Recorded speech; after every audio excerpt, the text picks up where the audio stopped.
Hi hello guys, അപ്പോൾ നമ്മൾ ഇന്ന് കരിമീനും പിലോപ്പിയും കൂടി പൊള്ളിച്ചെടുക്കാൻ പോവാണ്. എല്ലാവർക്കും വീഡിയോ ഇഷ്ടമാവുമെന്ന് പ്രതീക്ഷിക്കുന്നു. ഇഷ്ടമായെങ്കിൽ ലൈക്ക് ചെയ്യുക, സബ്സ്ക്രൈബ് ചെയ്യുക, കമൻറ്റ് ചെയ്യുക, ഷെയർ ചെയ്യുക. ഓക്കെ, അപ്പോൾ നമുക്ക് വീഡിയോയിലേക്ക് കിടക്കാം കേട്ടോ.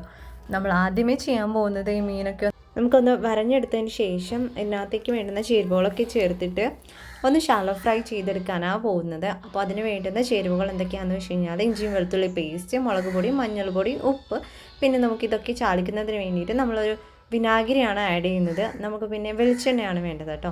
വെളിച്ചെണ്ണയിലാണ് നമ്മളിത് ഷാലോ ഫ്രൈ ചെയ്തെടുക്കുന്നത്.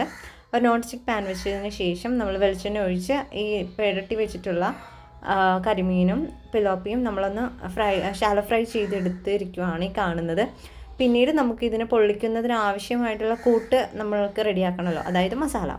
അപ്പോൾ അതിനാവശ്യമായിട്ട് വേണ്ടതെന്ന് വെച്ച് കഴിഞ്ഞാൽ 16 ചുവന്നുള്ളി, 1 സവാള, 3 തക്കാളി, 3 പച്ചമുളക്, കുറച്ച് വേപ്പില, പിന്നെ ഇഞ്ചിയും വെളുത്തുള്ളിയും പേസ്റ്റാണ് ഞാനിവിടെ യൂസ് ചെയ്യുന്നത്. പൊടികൾ വേറെയുണ്ട്. പൊടികളെന്ന് വെച്ച് കഴിഞ്ഞാൽ നമ്മൾ മുളക് പൊടി, മഞ്ഞൾപ്പൊടി, ഗരം മസാല, പിന്നെ കുറച്ച് ഉപ്പ്, ഇഞ്ചിയും വെളുത്തുള്ളിയും പേസ്റ്റും ഞാൻ ഇതിൻ്റെ കൂടെ ആഡ് ചെയ്യുന്നുണ്ട്. അപ്പോൾ ഇതെല്ലാം കൂടി നമ്മളൊന്ന് മിക്സ് ചെയ്ത് സംഭവം റെഡിയാക്കി എടുക്കുകയാണ് ചെയ്യുന്നത്. അപ്പോൾ നമുക്ക് ആ വീഡിയോയിലേക്ക് കിടക്കാം. ആദ്യമേ തന്നെ ഗ്യാസ് ഓൺ ചെയ്തതിന് ശേഷം നമ്മളൊരു നോൺ സ്റ്റിക്ക് പാൻ വെച്ച് അതിനകത്തേക്കും വെളിച്ചെണ്ണയാണ് ഒഴിക്കുന്നത്. വെളിച്ചെണ്ണ ഒഴിച്ചതിന് ശേഷം നമ്മൾ ചുവന്നുള്ളി ഇട്ട് കൊടുക്കുക. ചുവന്നുള്ളിയും വേപ്പിലയും കൂടി ആദ്യമേ തന്നെ ഇടുന്നുണ്ട്. അതിന് ശേഷം നമ്മൾ ആ സവാളയും കൂടി ഇട്ട് കൊടുക്കുന്നുണ്ട്.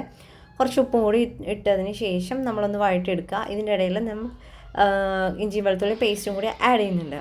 അപ്പോൾ അതൊന്ന് വഴണ്ട് വന്നതിന് ശേഷം നമ്മൾക്ക് തക്കാളിയും കൂടി ആഡ് ചെയ്ത് കൊടുക്കുക. തക്കാളി ആഡ് ചെയ്തതിന് ശേഷം തക്കാളിനകത്തെ വെള്ളമൊക്കെ വറ്റി നല്ലോണം വരണ്ട് വരുന്നതിന് ശേഷം മാത്രം ആണ് നമ്മൾ പൊടികളൊക്കെ ആഡ് ചെയ്ത് കൊടുക്കുന്നത്.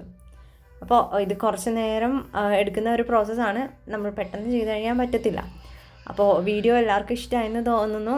ഇഷ്ടമായെങ്കിൽ എല്ലാവരും ലൈക്ക് ചെയ്യുക, സബ്സ്ക്രൈബ് ചെയ്യുക, ഷെയർ ചെയ്യുക, സപ്പോർട്ട് ചെയ്യുക.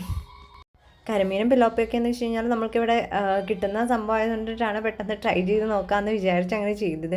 അപ്പോൾ നമുക്കിതിനകത്തേക്കുള്ള പൊടികൾ ആഡ് ചെയ്യാം. നമ്മൾ ഗരം മസാല ആഡ് ചെയ്തു, മഞ്ഞൾ പൊടി ആഡ് ചെയ്തു, പിന്നെ കുറച്ച് മുളക് പൊടിയും കൂടി ആഡ് ചെയ്യുന്നുണ്ട്. ഗരം മസാല പോരെന്ന് തോന്നി പിന്നെ കുറച്ചും കൂടി ആഡ് ചെയ്ത് കൊടുത്തുനിന്ന് പിന്നെയും നമ്മളത് ഒന്നും കൂടി എല്ലാം കൂടി ഒന്ന് മിക്സ് ചെയ്തെടുക്കുവാണേ. പിന്നെ അതിന് ശേഷം നമുക്ക് കുറച്ച് വെള്ളം കൂടി ആഡ് ചെയ്തിട്ട് ഒന്നും കൂടി വഴറ്റിയെടുക്കേണ്ടതുണ്ട്. കാരണം നല്ലോണം മസാലയൊക്കെ ഉള്ളിയിലും തക്കാളിയിലൊക്കെ പിടിക്കാൻ വേണ്ടിയിട്ടാണ് കേട്ടോ. ഇങ്ങനെ ഞാൻ ഇതിന് മുന്നേ ചെയ്തിട്ടും ഇങ്ങനെ ചെയ്തപ്പോഴത്തേക്കും എനിക്കൊരു പ്രത്യേക ടേസ്റ്റാണ് തോന്നിയത്.